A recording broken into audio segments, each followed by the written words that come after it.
సాధించేనా అవరోధాలెన్నున్నా అవలీలగా దాటేస్తున్నా wonders of women wonders of women wonders of women ఏ రంగంలోనైనా ఎదురంటూ లేని సేన వండర్స్ ఆఫ్ విమెన్.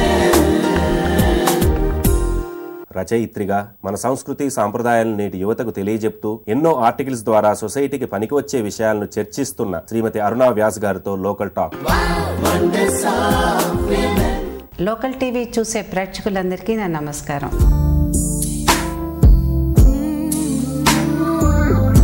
నేను మెడ్రాస్లో పుట్టాను. మా నాన్నగారు అక్కడ వెటర్నరీ కాలేజీలో పనిచేస్తుండేవారు. అప్పుడు నేను పుట్టినప్పుడు ఇంకా అవిభక్త ఆంధ్ర మాది మద్రాసులో కలిసి ఉండేది. నేను 1951 సెప్టెంబర్ 1న పుట్టాను.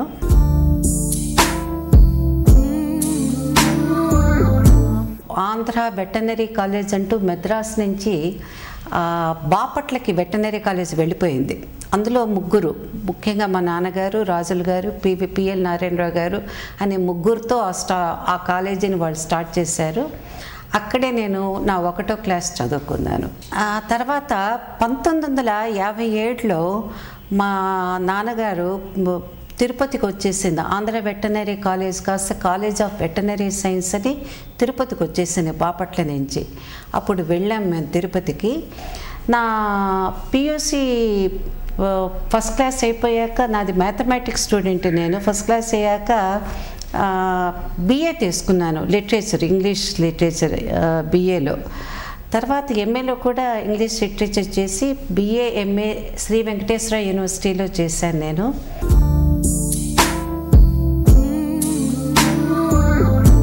చాలా చిన్నప్పటి నుంచి, బహుశా నా 2వ క్లాస్ నుంచే అనుకుంటాను, చాలా పుస్తకాలు చదివేదాన్ని. అది అంతా కూడా బాల సాహిత్యమే, కానీ చాలా పుస్తకాలు చదివాను. మంచి తెలుగులో చాలా హాయిగా ఉండేది. ఇప్పట్లో కాకుండా ఆ కాలం కాబట్టి పిల్లలకి మిగతా యాక్టివిటీస్లో పాల్గొనే అవకాశము టైము కూడా ఉండేదని నేను అనుకుంటాను. ఆ విధంగా చదివాను. చిన్నప్పటి నుంచి సాహిత్యం మీద చాలా ఆసక్తి ఉండేది. మాకు వేదం వెంకటరాయ శాస్త్రి గారి మనవడు మాకు తెలుగు టీచర్గా ఉండేవారు. నా 12వ ఏట నా చేత ఛందోబద్ధమైన కవిత్వం రాయించారు ఆయన. మంజరీ ద్విపద రాశాను. దాని మొదటి 2 పాదాలు ఇలా వస్తాయి: అరుణ కిరణములే ఎలరారుచుండగా కరుణ మానసుడయ్యే కమల బాంధవుడు, అలా వస్తుంది. తర్వాత చాలా పెద్దది, 20, 25, 26 రైల్లో రాశాను, గుర్తులేదు మిగతాది. అలాగే ఆసక్తికరంగా మా నాన్నగారు, మా పెద్దన్నయ్య ముఖ్యంగా చాలా సాహిత్య రంగంలో ఎంత అవధులు ఉన్నాయో అన్ని అవధులు చేరుకోవటానికి అనేక రకాల పుస్తకాలని నాకు కొని నన్ను ప్రోత్సహించారు.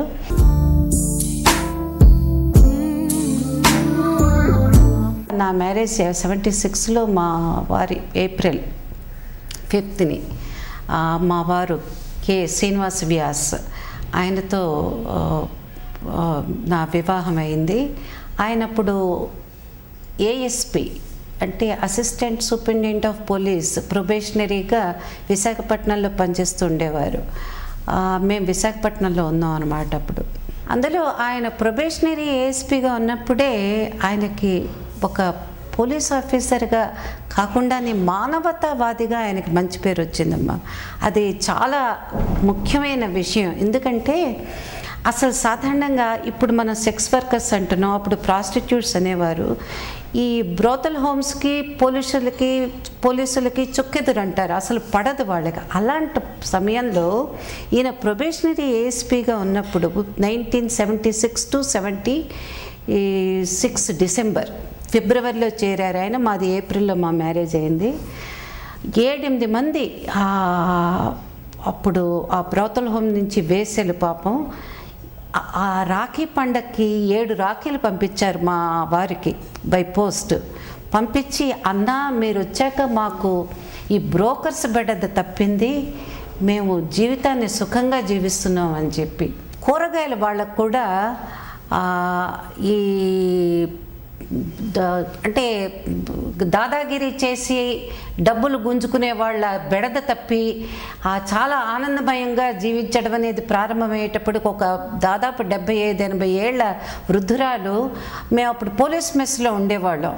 ఏఎస్పీకి ఇల్లు కారు ఇవ్వరు, ప్రొబేషనరీ ఏఎస్పీకి. అప్పుడు ఆ మెట్లన్నీ ఎక్కి మేము ఫస్ట్ ఫ్లోర్లో ఉండేవారం. వచ్చి పాపం నా దగ్గరకు వచ్చి నా బుగ్గలు పుణికి మెటికలు విరిచి చేతులు, అమ్మా నీ భర్త వచ్చాక జీవితాలు చాలామందిది బాగుపడ్డాయి విశాఖపట్నంలో అని చెప్పింది. అది ఆలోచిస్తూ ఉంటే ఇక్కడ ఒక బాధ్యతాయుతమైన ఉన్నతమైన ప్రొఫెషన్ కదా పోలీస్ ఆఫీసర్ది అని అనిపించి ఆనందమే వేసింది నాకు.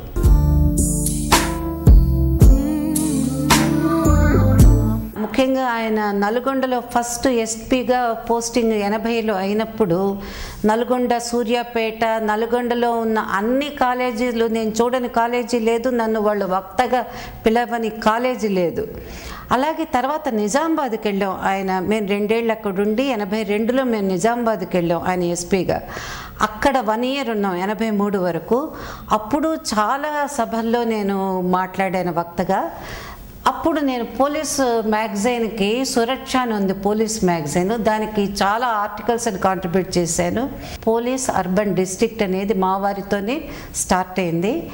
అప్పుడు ఆయన ఫస్ట్ ఎస్పీ పోలీస్ అర్బన్ డిస్ట్రిక్ట్కి అయినప్పుడు నేను 84 నుంచి 86 వరకు పురాణం సుబ్రహ్మణ్య శర్మ గారు నన్ను ఆంధ్రజ్యోతిలో ప్రశ్నావళి అనే శీర్షికని నిర్వహించమన్నారు. నేను మొత్తం 3 ఏళ్లలోనూ 75 సభల్లో పాల్గొన్నాను. లిటరరీ యాక్టివిటీస్ అంటే సాహిత్యం, సంగీతం మొదలైన యాక్టివిటీస్లో. అప్పటికే ఆయన విని ఉండి నా చేత ఇప్పించేటప్పటికీ ఆ 2 ఏళ్లలోనూ చాలా మంచి రెస్పాన్స్ వచ్చింది.